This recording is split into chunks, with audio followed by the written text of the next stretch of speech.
सत्य जानने पश्चात श्री कृष्ण की हत्या करने पर आतुर कंस वृंदावन के सभी मार्ग मोड़ता है अपने ही महल की ओर, किंतु नारद मुनि द्वारा बताए श्री कृष्ण की विशेषता से हो जाता है भयभीत कि भगवान विष्णु अपने मूल रूप में आपकी हत्या नहीं कर सकते, किंतु ये बालक जो मथुरा की ओर आ रहा है वो भगवान विष्णु का मानव अवतार है, वो आपकी हत्या कर सकता है। और आमंत्रण देता है स्वयं की मृत्यु को। श्री कृष्ण को मृत्यु के घाट पहुंचाने हेतु असुर कंस रचेगा अभेद्य माया जाल। कृष्ण कन्हैया की हत्या उसके हाथों होगी जिसे ये वरदान है कि वो विष्णु के मानव रूप की हत्या करेगा। किसकी बात कर रहे हो? कुवल्यपीड़। और इस असुरी षड्यंत्र से अनभिज्ञ कृष्ण शिक्षा ग्रहण करते हैं ऋषि संदीपनी से, जहां धमकते हैं कंस के असुर। धर्म युद्ध के आह्वान में अब एक तरफ असुर कंस गठजोड़ बनाएगा महाअसुरों से, तथा सर्वप्रथम कंस कालाहारी वन में मिलता है कुवलयापीड़ शापित हाथी से। दूसरी ओर श्री कृष्ण धर्म युद्ध की शिक्षा ग्रहण करेंगे ऋषि संदीपनी से। मुझे ऐसी शिक्षा दीजिए, ऐसा ज्ञान दीजिए जिससे मैं इस संसार से कंस जैसे पापी और असुरी शक्तियों का नाश कर सकूं। भूरा वन के चंगुल में फंसे राम रूपी श्री कृष्ण किस प्रकार सत्य का बोध कराते हैं भूरा वन को। अब मैं करूंगा तुम्हारा वध और पूर्ण करूंगा अपने पिता का प्रतिशोध। ये तुम नहीं, हमारे भीतर का द्वेष बोल रहा है। और संदीपनी ऋषि से मिल धर्म युद्ध हेतु शिक्षा प्राप्त करेंगे श्री कृष्ण। मुझे ऐसी शिक्षा दीजिए जिससे मैं इस संसार से कंस जैसे पापी और असुरी शक्तियों का नाश कर सकूं। होने वाले धर्म युद्ध में शिक्षा प्राप्त करते श्री कृष्ण के मार्ग में असुर धनु माता संग करता है विघ्नोत्पन्न, जिसके द्वारा संदीपनी ऋषि भूल जाते हैं समस्त अलौकिक मंत्र। संदीपनी, अब तुम उस कृष्ण को अपनी 16 कलाओं की शिक्षा नहीं दे पाओगे। ऐसे प्रतीत हो रहा है जैसे अपना सारा ज्ञान भूल गया। इस घटना के पीछे अवश्य ही कोई न कोई भेद तो छुपा है। मामा कंस की हत्या का प्रण लिए श्री कृष्ण ग्रहण करेंगे ऋषि संदीपनी से उत्कर्षणी कला का ज्ञान। अब मैं आप दोनों को उत्कर्षणी कला, उस कला का ज्ञान दूंगा। और अपने पुत्र श्री कृष्ण पर विश्वास जता असुर कंस को चेतावनी देती है माता देव की। मेरा 8वां पुत्र तुम्हें ऐसी मृत्यु देगा कि संसार में दोबारा कोई अधर्म करने का प्रयास तक नहीं करेगा। होने वाले महासंग्राम में असुर राज कंस अपना प्रचंड चक्रव्यूह रचेगा उन महाबली असुरों के साथ जिन्हें भगवान विष्णु भी पराजित नहीं कर सकते। कूट, छल, कौशल और मुष्टिक मेरे अवतार का अहित करने में सक्षम है। किंतु प्रभु, ये परम अवतार श्री कृष्ण के लिए अत्यंत विकट संकट है। और अल्प समय में धर्म शिक्षा ग्रहण करते श्री कृष्ण के लिए बढ़ेंगी दुविधाएं। धर्म युद्ध के प्रथम चरण में श्री कृष्ण प्रेरणादायी बनेंगे सक्षम मनुष्यों के लिए। ये लीजिए कहा कि अब समय आ गया है अपने शिशु की रक्षा के लिए शस्त्र उठाने का। मेरे जीवन की अंतिम सांस तक अपने पुत्र के लिए मैं संघर्ष करूंगी, चाहे मेरा अंत ही क्यों ना हो जाए, किंतु मेरे पुत्र का अंत अब कोई नहीं कर सकता।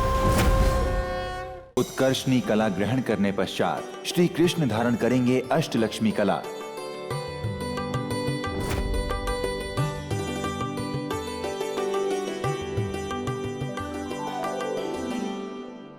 अब तुम सबके प्रतिशोध पूरा करने का समय आ गया है। आप हमें बस ये बताइए कि करना क्या है। उस चक्रधारी के मानव अवतार परम अवतार श्री कृष्ण के साथ मल्ल युद्ध करना है।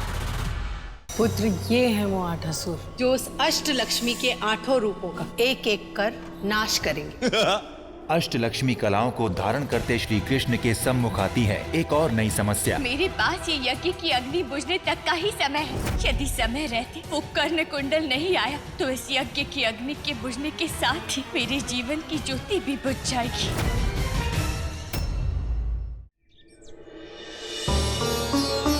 हे माता लक्ष्मी, आज वृंदावन पर कन्नासुर का आतंक छाया हुआ है और उसकी असुरी शक्तियों का प्रभाव बढ़ता जा रहा है। इस असुरी शक्तियों को केवल आपका संख ही रोक सकता है। हे माता लक्ष्मी, हम ब्रजवासियों पर कृपा कीजिए और हमें अपना संग प्रदान कीजिए माता। नारायण नारायण। प्रभु, कितना अद्भुत दृश्य। ये दृश्य देखकर मन प्रसन्न हो गया प्रभु। माता लक्ष्मी की अवतार देवी राधा माता लक्ष्मी से शंख प्राप्त करने के लिए कैसे विनती कर रही हैं, जबकि वे चाहे तो कर्णासुर जैसा महाबली का अंत वो एक पल में कर सकती हैं, है ना प्रभु? देव ऋषि, कर्मण्यवाधिकारस्ते मां फलेषु कदाचन। कर्म ही प्रधान है। कृष्ण का अवतार कर्म की स्थापना करने के लिए हुआ है और राधा उनकी सहचारी हैं। इसीलिए वो भी कर्म की ही स्थापना कर रही हैं। नारायण नारायण। तो क्या प्रभु देवी राधा को माता लक्ष्मी का शंख प्राप्त हो जाएगा?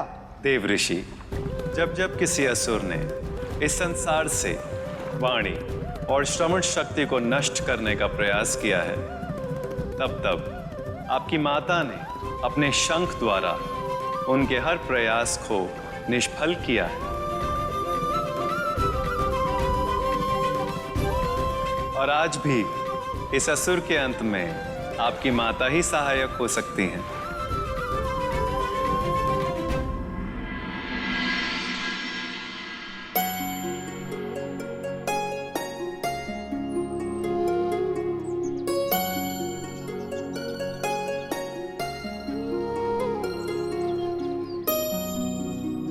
माता, मेरी सहायता करो माता, मेरी सहायता करो।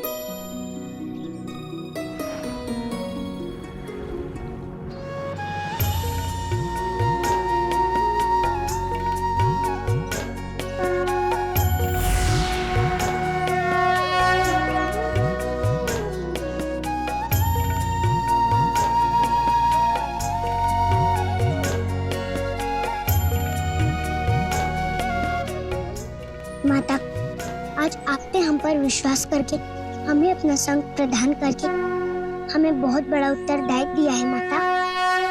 हाँ राधा,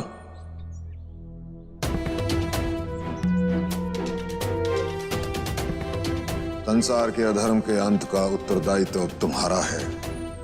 जाओ राधा, विलंब ना करो, जाओ और माता लक्ष्मी के इस पवित्र शंख की पवित्र ध्वनि से अंत कर दो कर्णासुर के अधर्म का। जो आज्ञा गुरुदेव। पंचीराज, हमें सूर्यास्त से पहले सूर्यलोक पहुंचना होगा। एक स्त्री के जीवन की रक्षा का प्रश्न है। असुर कंस के रचाए त्रिकोण संकट में फंसे राधा, कृष्ण तथा बलराम अब कैसे पार पाते हैं तीनों इस त्रिकोणी दुविधा से। ससुर पर जो भी चोट पड़ेगी उसका प्रभाव सत्य पर भी आएगा। तब तो हमें गांव वालों को रोकना होगा, अन्यथा असुर के अंत के पहले सत्य काका का अंत हो जाएगा। ये सब क्या है? ये सब हाँ, रात तक में 50,000 कहाँ से लाऊं? अरे मैंने कहा ना, मैं अरेंज करके देता हूँ। नहीं अखिलेश, मैंने डिसाइड किया है केमिस्ट्री मेरी भी जिम्मेदारी। तो अगर वो ट्रिप पर जाएगी तो मेरी मेहनत की कमाई। फटाफट जूते पॉलिश करा और मेरी मेहनत की कमाई मुझे दो 20 रुपए। और सुनो, पैसे हाथ में देना, क्योंकि आज भी मैं फेंके हुए पैसे नहीं उठा। हाय।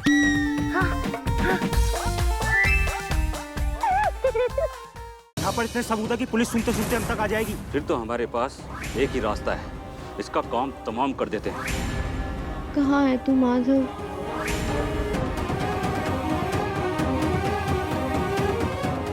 तो माधव की गाड़ी है।